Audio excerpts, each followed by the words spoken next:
Bonjour à tous, c'est à nouveau Elena. Aujourd'hui, je vais aborder une autre thématique qui n'a rien à voir avec la psychiatrie, mais qui a tout à voir avec un autre domaine qui m'intéresse énormément, et c'est la nutrition.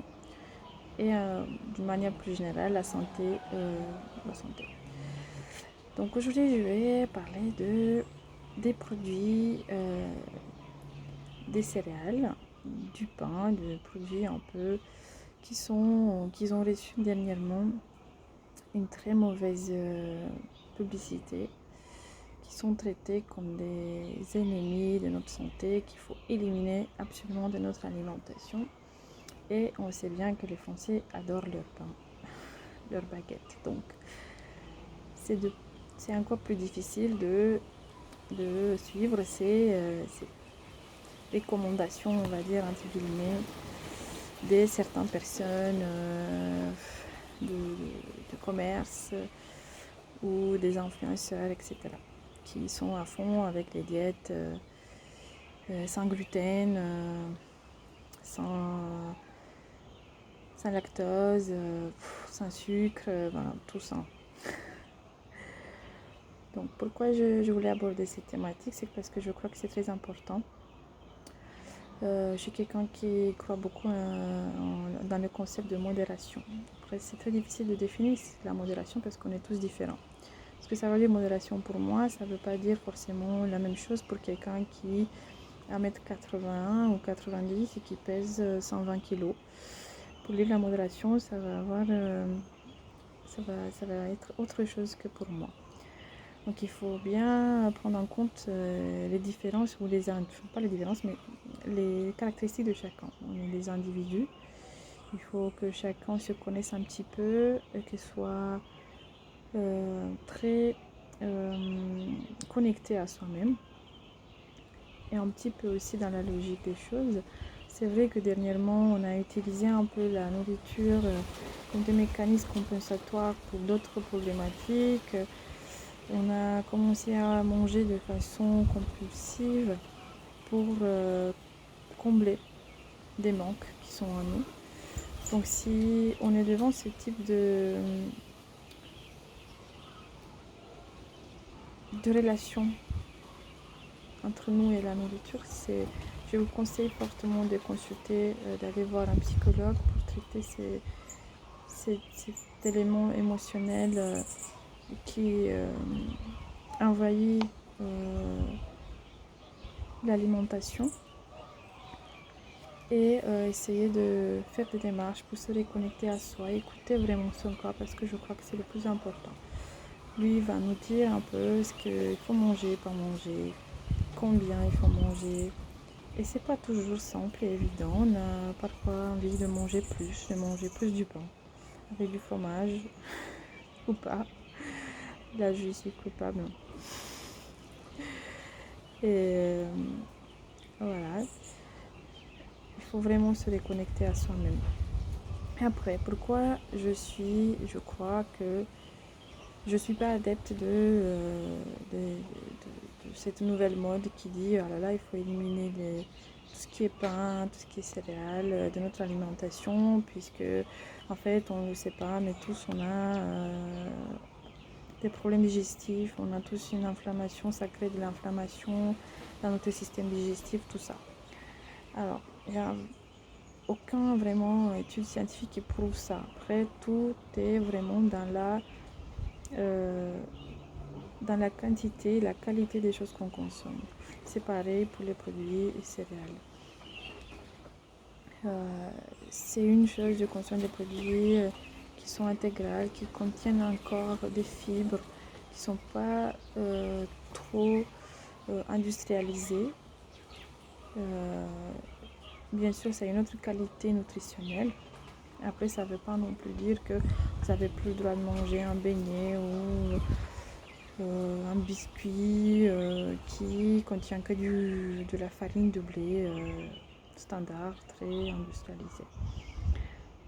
Mais c'est juste qu'il faut limiter de consommer ce genre de produits très transformés ou très industrialisés, et on est tous d'accord là-dessus. Après, il ne faut pas les bannir, il ne faut pas les interdire, il ne faut pas les traiter comme des ennemis. Je crois pas que c'est bien de définir l'alimentation en bon ou pas bon, ou sain et malsain. Chaque aliment a une place dans notre alimentation. Il faut juste être très conscient quelle est la place de cet aliment dans notre alimentation. Parce qu'on est tous d'accord, tous les études scientifiques sont d'accord là-dessus, que la meilleure forme d'alimentation, c'est une alimentation basée sur les légumes et les fruits, les céréales intégrales, l'huile d'olive, un petit peu de produits laitiers, un petit peu de viande et du poisson de temps en temps. Mais pas 3 fois par jour, pas tous les jours peut-être. Et là aussi, on peut discuter aussi de côté écologique, mais ça va être peut-être pour une autre vidéo.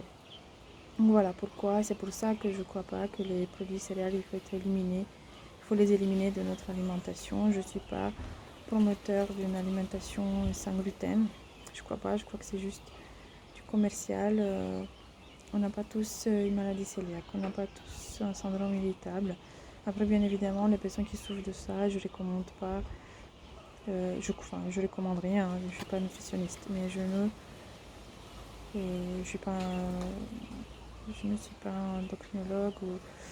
Mais en tout cas, ce que j'ai lu, ce que j'ai suivi comme étude scientifique récente, il n'y en a pas qui disent que ça crée de l'inflammation.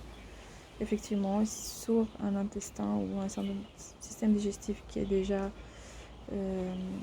malade, il ne faut pas mettre des choses qui vont encore alourdir le processus naturel de digestion.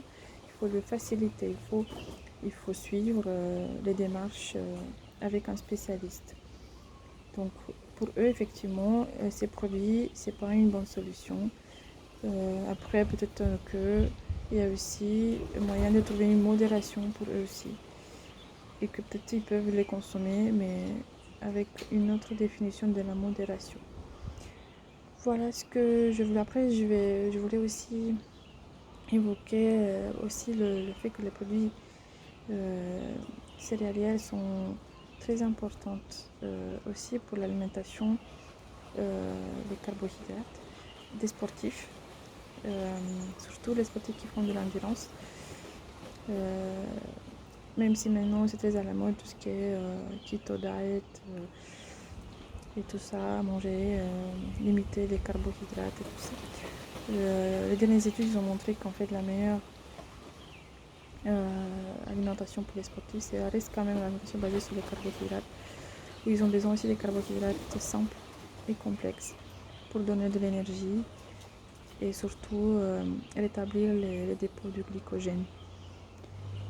Donc je crois que ces produits ils ont une place qui reste quand même importante dans notre alimentation, malgré le fait qu'ils ont une mauvaise publicité dans les dernières années. Mais voilà, tout avec modération. C'est un peu ce que je voulais vous dire pour cette vidéo.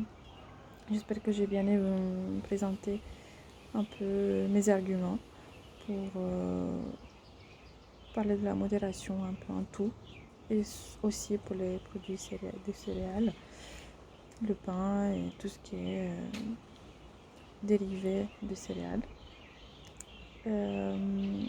Merci beaucoup pour votre attention.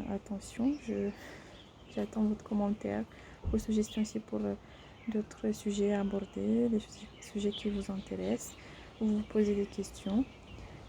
Jusqu'à la prochaine vidéo, je vous souhaite avoir de très belles journées. Prenez bien soin de vous, de votre santé mentale et physique, et aussi de la santé de vos proches, si possible. Allez, à bientôt.